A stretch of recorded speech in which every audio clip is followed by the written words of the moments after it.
Hello guys, hello everyone! Welcome to my YouTube channel. Ako ang inyong Super Mom, Mommy Angel. In this video guys, ang pag-uusapan natin is regarding sa mga baby pa rin natin guys. So, kung bago ka pa lang sa channel ko at gusto mo ng mga topic na ganito, so welcome to my YouTube channel. And syempre, don't forget to subscribe and click the bell button para ma-notify kayo sa mga susunod kong video. So, siguro nagtataka kayo ganyan ng aking background guys. So, nandito kasi ako sa tindahan kasi nagbabantay tayo ng tindahan. So, habang walang bumibili is naisip ko na i-share sa inyo itong kaalaman na to at na-experience ko to sa pagpalaki sa aking mga baby. So, paano nga ba natin mapapalaki o paano lalaking matalino ang ating mga baby? So, mga mami, sa mga bagong mami, nagbabalak maging mami, at sa mga matagal ng mami, so, siguro iba alam na to, but isi-share ko pa rin sa inyo.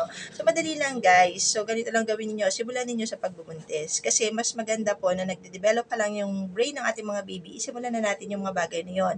Katulad ng kumain ng mga bagay, mga pagkain bagay, ng mga pagkain na nakakatalino, uminom ng mga inumin na may pampatalino habang nagbubuntis tayo guys. And then syempre, guys, kapag lumabas na si baby, is sanayin natin sila sa mga gawain or sa paligid na merong mga bagay na magiging contribute sa kanila ng pagiging matalino. Kasi minsan kasi 'di ba, may sadyang matalino na namamana at meron namang gusto nyong maging matalino, gawin niyo itong mga tips na sinishare ko sa inyo kasi ginawa ko to.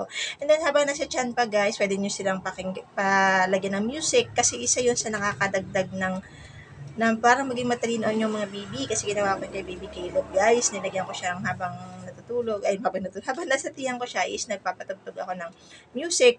And then kapag lumabas na ang ating mga baby guys, i-expose natin sila sa mga bagay, syempre yung gatas na nakakatalino, and then vitamins, and then syempre yung milk natin, meron din yung contribute para maging ma-develop or hindi naman matalino, maging smart yung ating mga baby, yung mga bagay na gano'n guys.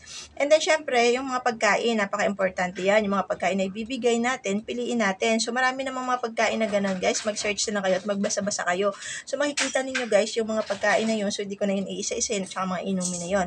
And then guys, kapag malaki naman na ang inyong mga baby, simulan nyo naman, lalo kapag mga 2 to 3 years old na, pwede nyo na silang basahan ng mga books habang bago matulog, storytelling, mga ganon. And then, syempre, lagi niyo silang kakausapin. The best yan, guys. Tapos, wag niyong kakausapin ng baby talk.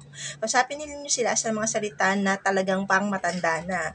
Mabilis siya, guys. Mabilis talaga. Katulad ni Baby Caleb, 3 years old pa lang siya, pero sa tingin ko naman is taas yung IQ niya.